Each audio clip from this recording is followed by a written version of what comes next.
students, from this video we are going to start your class 11 chapter number 2 relation and function. आपका पहला chapter है set, लेकिन वह chapter मैंने पहले इसलिए नहीं लिया क्योंकि वह बहुत ही आसान चैप्टर है, ठीक है। और रिलेशन एंड फंक्शन में आपको जहां पर भी सेट की जरूरत पड़ेगी वहां पर मैं उसका आपको फुल एक्सप्लेनेशन दे दूंगा, ठीक है। तो रिलेशन एंड फंक्शन लेने का सबसे पहले लेने का मेरा मकसद ये है क्योंकि यह आपके स्टैंडर्ड 11 का चैप्टर 2 है। जब आपको रिलेशन एंड फंक्शन पूरी तरह से आ जाएगा तब आपको चैप्टर नंबर 3 यानी कि ट्रिगोनोमेट्रिक फंक्शन जो आपके स्टैंडर्ड 11 का ही हिस्सा है वह भी आप आसानी से सीख सकेंगे। और chapter number 13 limit and derivative जो है वह भी आप आसानी से सीख सकते हैं। यानी कि रिलेशन एंड फंक्शन चैप्टर आपका बेस चैप्टर है।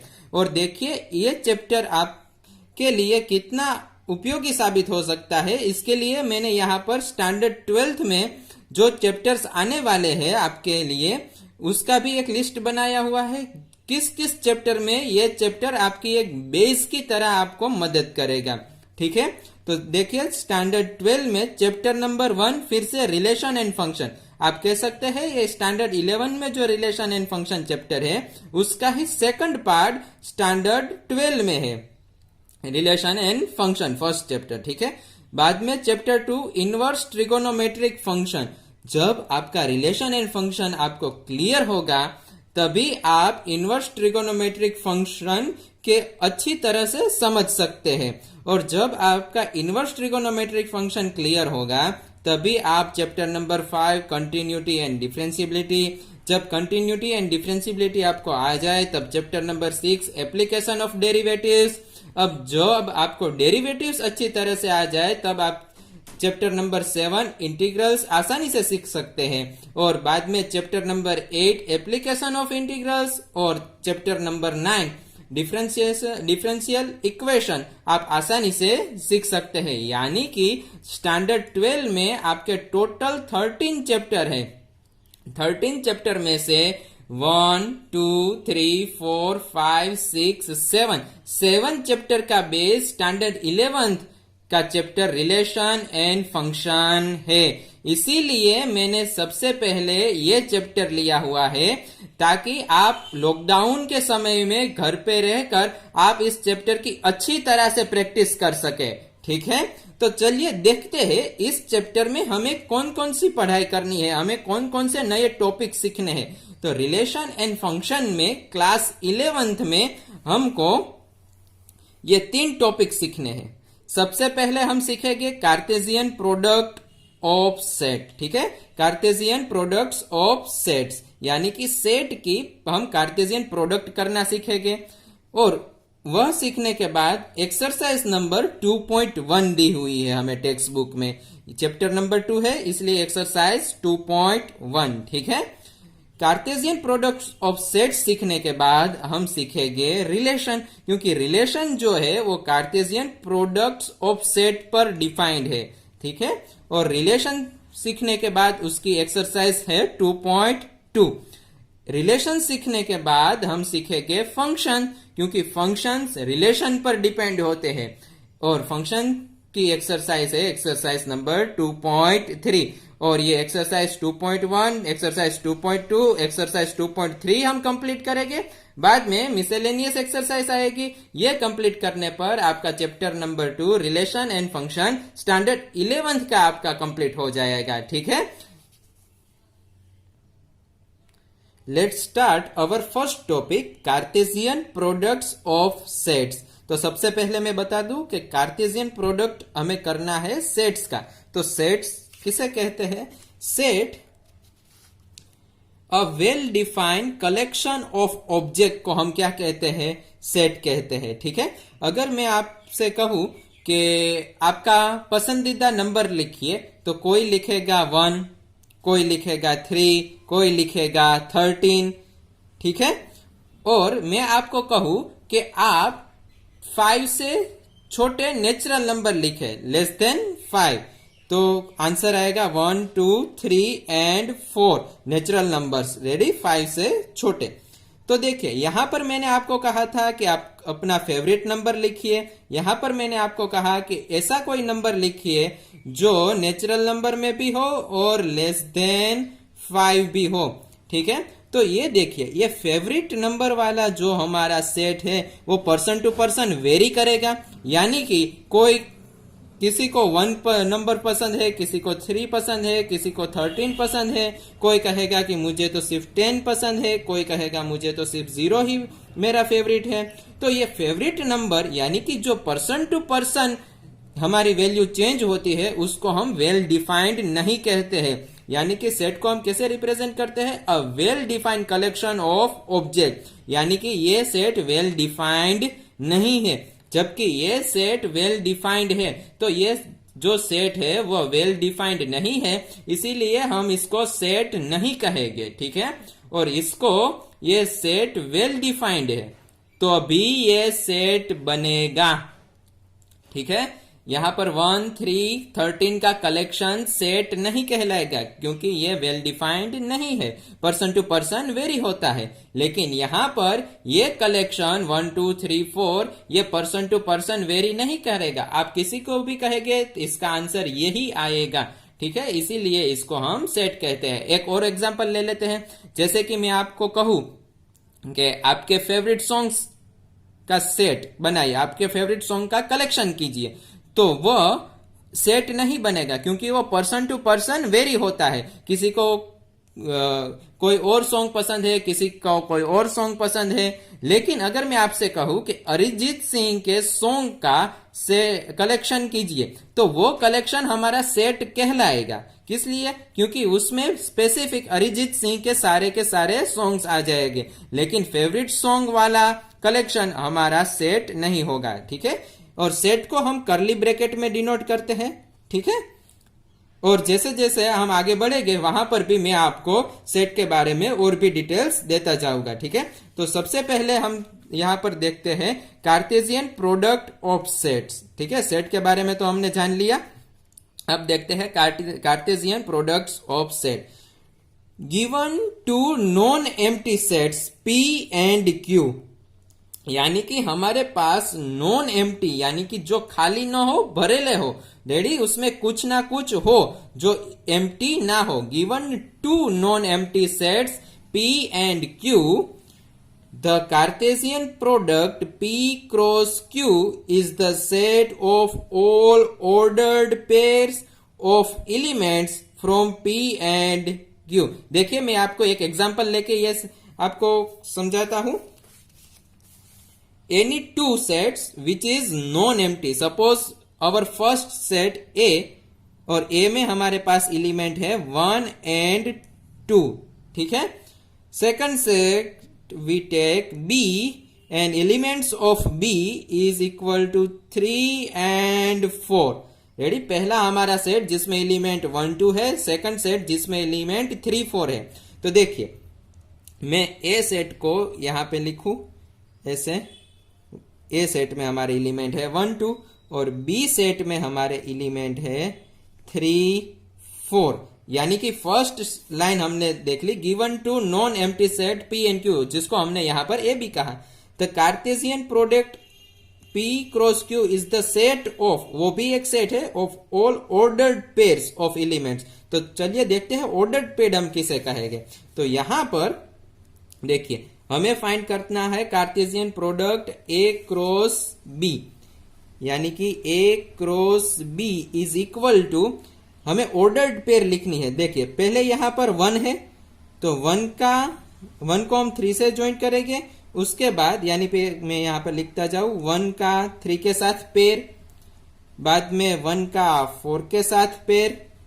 ठीक है, और यह फिर यहां 2 का 3 के साथ पेयर और 2 का 4 के साथ पेयर। इसे हम कहते हैं ऑर्डर्ड पेयर। यानी कि ये जो फर्स्ट एलिमेंट है वह फर्स्ट एलिमेंट यहां पर जो फर्स्ट सेट है उसमें से है, यानी कि ए में से है। ठीक है, और जो सेकंड एलिमेंट है वो यहां पर जो सेकंड सेट है उसमें से है, इसीलिए हम इसको ऑर्डर्ड पेयर कहते हैं। ठीक है, तो देखिए फिर से definition, the Cartesian product P cross Q, जो कि हमने यहां पर A क्रॉस B लिया हुआ है, is the set of all order pairs. ठीक है, तो यहां पर हमने ऑर्डर पेयर तो बना ली, अब इसका हम अगर सेट कर दे तो ये Cartesian products of two set A cross B कहलाएगा।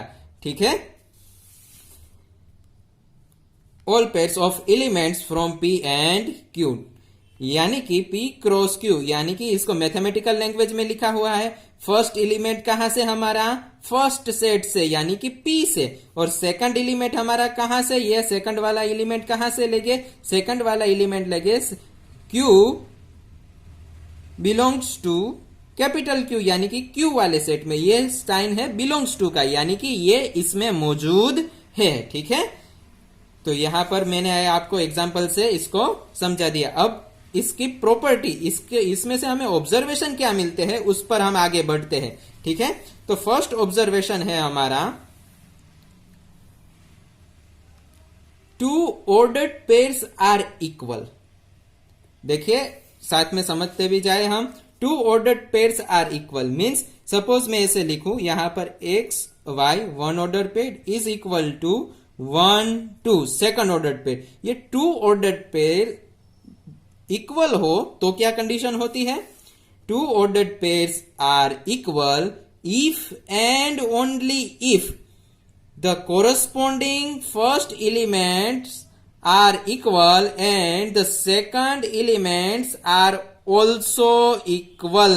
यानी कि हम टू ऑर्डर्ड पेयर्स को इक्वल तभी कह सकते हैं जब ये फर्स्ट वाला एलिमेंट यानी कि x इज इक्वल टू 1 हो और y इज इक्वल टू 2 हो। ठीक है, देख लिया आपने, two ordered pairs are equal if and only if the corresponding first elements are equal and the second elements are also equal।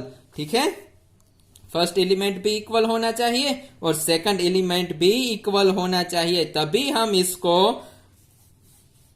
Equal order pair कह सकते हैं। ठीक है, यहां पर मैंने एक्स वाई लिया हुआ है क्योंकि मैं अगर ऐसे लिखता 1 2 इज इक्वल टू 1 2 तो ये तो इक्वल आपको पहले से ही पता ही है क्योंकि इसमें तो कोई डिफरेंस है ही नहीं। लेकिन अगर आपको कभी क्वेश्चन ऐसा मिल जाए, जो कि है, हम फर्स्ट एक्सरसाइज में ही देखेंगे ऐसे क्वेश्चन, लेकिन यहां पर इक्वल अगर आपको दिया हुआ है, टू ऑर्डर्ड पेयर्स आपको इक्वल दी हुई है, यानी कि इक्वल तभी होगी जब इसका फर्स्ट एलिमेंट इसके फर्स्ट एलिमेंट के इक्वल होगा और इसका सेकंड एलिमेंट इसके सेकंड एलिमेंट के इक्वल होगा।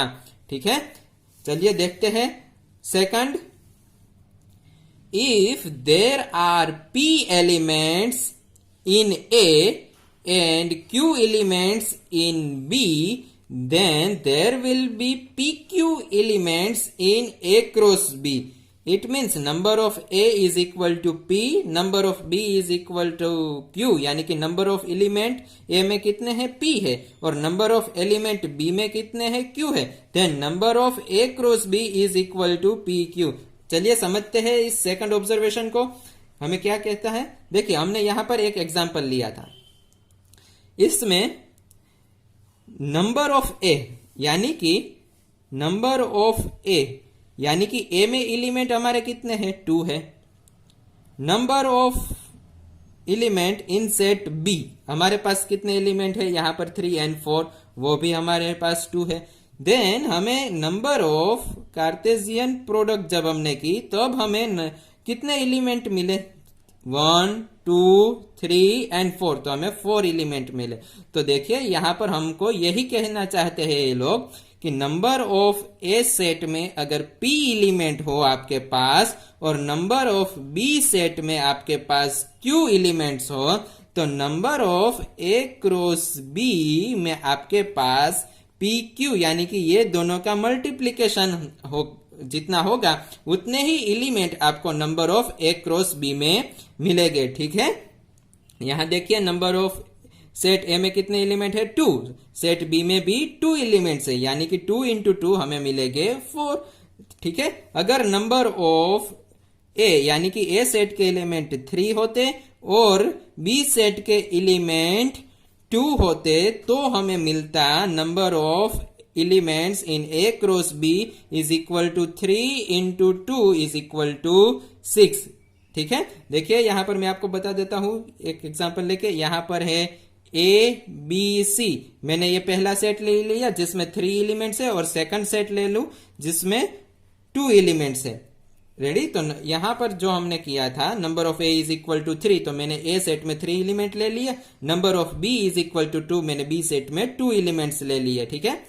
तो देखिए यहां पर पहले ए का रिलेशन 1 के साथ, फिर ए का 2 के साथ। ठीक है। यानी कि ए की पेयर हम 1 के साथ बनाएंगे, फिर ए की पेयर हम 2 के साथ बनाएंगे। ऐसे ही बी की पेयर 1 के साथ, फिर बी 2 के साथ, ऐसे ही सी 1 के साथ, ऐसे ही सी 2 के साथ। तो देख सकते हैं आप यहां पर 1 2 3 4 5 6, तो हमें यहां पर 6 ऑर्डर पेयर मिली हुई है।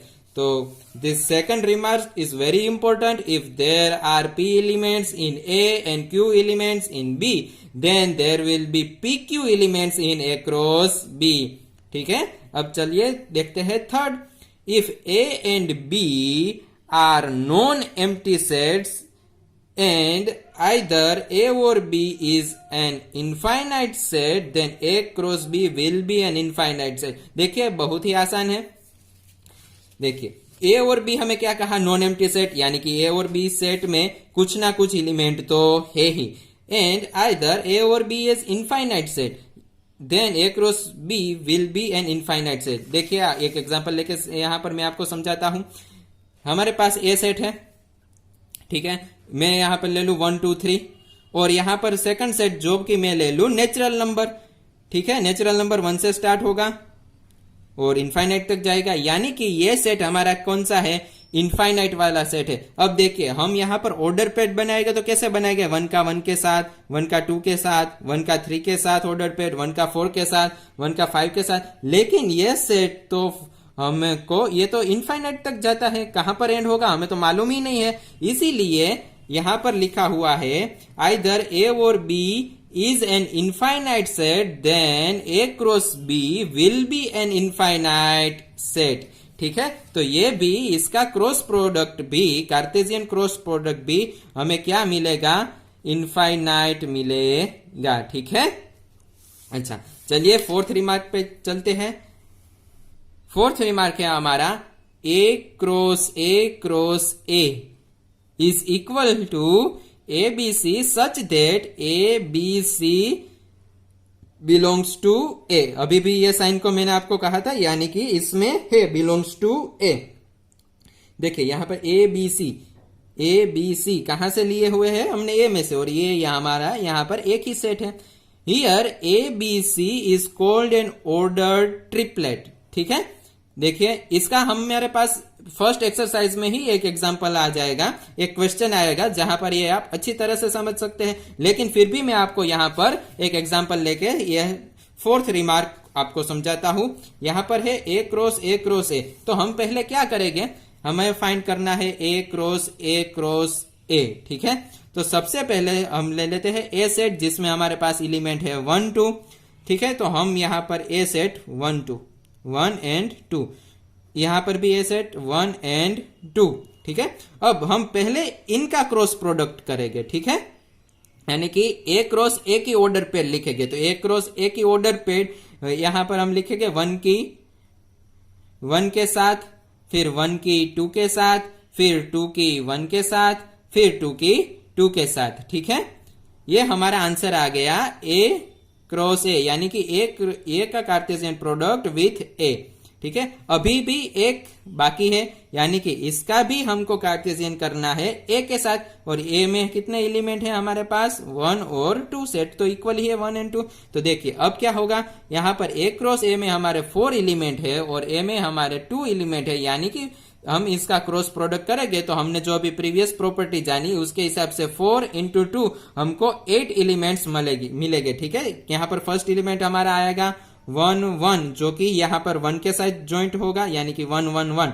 ये 1 1 2 के साथ भी ज्वाइंट होगा, 1 1, और यहाँ पर 2 के साथ पेयर बनाएगा। और फिर ऐसे ही ये 1 2 यहाँ पर 1 के साथ पेयर बनाएगा, 1 2 2 के साथ पेयर बनाएगा बाद में, 1 2 2। ऐसे ही इस सेट के 2, इस सेट के भी 2, इस सेट के भी 2 मिलेंगे यहां पर, और इसके भी, इस कॉम्बिनेशन के भी यहां पर हमको 2 ऑर्डर्स पेयर मिलेंगे, यानी कि 2, 4, 6 एंड 8, यानी कि A cross A cross A। इस एग्जाम्पल के अनुसार हमें 8 एलिमेंट यहां पर मिलेंगे, ठीक है। तो ये जो मिलते हैं यहां पर 3 एलिमेंट्स होते हैं, एक्स कोऑर्डिनेट, वाई कोऑर्डिनेट और जेड कोऑर्डिनेट। जब आप 3D जियोमेट्री पढ़ेंगे तब आपको ये काम में आएंगे, ठीक है। इसको हम जनरली क्या कहते हैं, is called an ordered triplet, ठीक है। तो ये इस लेक्चर में हमने सीखा कार्टेशियन प्रोडक्ट्स ऑफ सेट्स, ठीक है। अब इस पर आपकी एक्सरसाइज है 2.1, जो कि मैंने आपको पहले ही बताया था कि कार्टेशियन प्रोडक्ट्स ऑफ सेट, जब ये आप सीख लेंगे तब इसके बेस पर है एक्सरसाइज नंबर 2.1। तो एक्सरसाइज नंबर 2.1 हम नेक्स्ट लेक्चर से स्टार्ट करें।